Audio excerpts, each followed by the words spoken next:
This place, the old Roman fort at Pevensey, was a fateful one for the English language.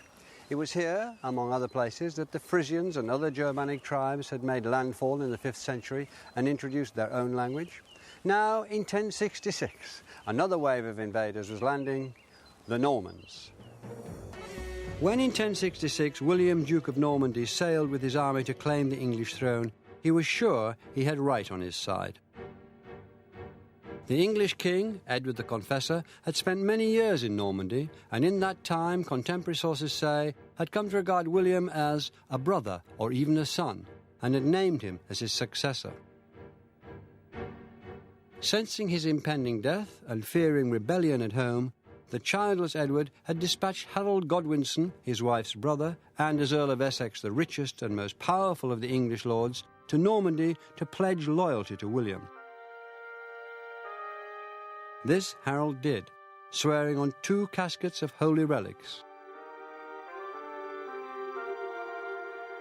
But when Edward did die, Harold, supported by the English nobility, had himself crowned in Westminster Abbey on the very day that Edward was laid to rest there.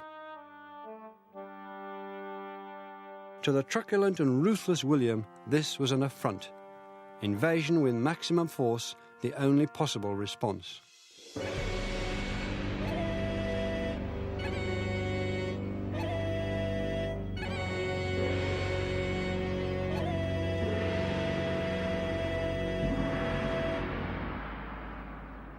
The armies met here, near Hastings.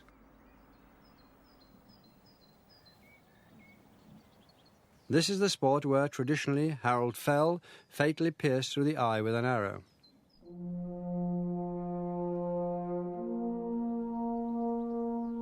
The site was later named after the engagement, but it's named not with an English word, like fight, but with a word from the language of the Norman victors, battle.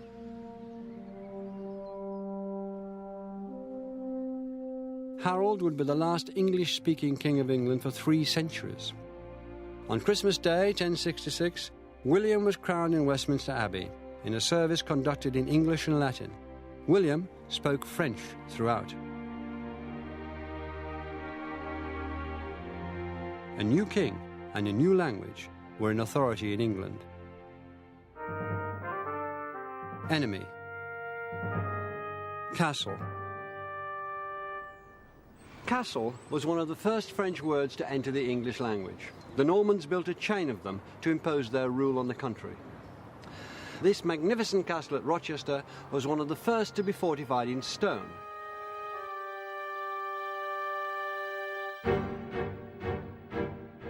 By blood, the Normans were from the same stock as the Norsemen who'd invaded in earlier centuries, but they no longer spoke a Germanic language, rather what we'd call Old French, which had grown from Latin roots. Many of the words they spoke would have been very strange to the native English, but would quickly become unpleasantly familiar. Our words, army, archer, soldier, garrison, and guard, all come from the conquering Norman French. French was the language that spelled out the architecture of the new social order: crown, throne, and court, duke, baron, and nobility, peasant, vassal, servant. The word govern comes from French, as do liberty, authority, obedience, and traitor. The Normans took the law into their own hands. Felony, arrest, warrant, justice, judge and jury all come from French. And so do accuse, acquit, sentence, condemn, prison, and jail. It's been estimated that in the 3 centuries after the conquest, about 10,000 French words colonized the English language.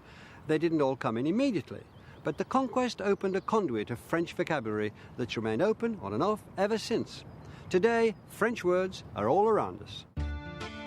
City, market, porter. Here we are, look, one fabulous salmon, weighs about 14 pounds. It is a fabulous fish. We've got some fabulous mackerel, they've come up from Aberdeen. Next to them are the oysters, they come from the Essex coast. Sole. Pork, sausage, bacon. Nice bit of fruit, bit of oranges, bit juicy lemons.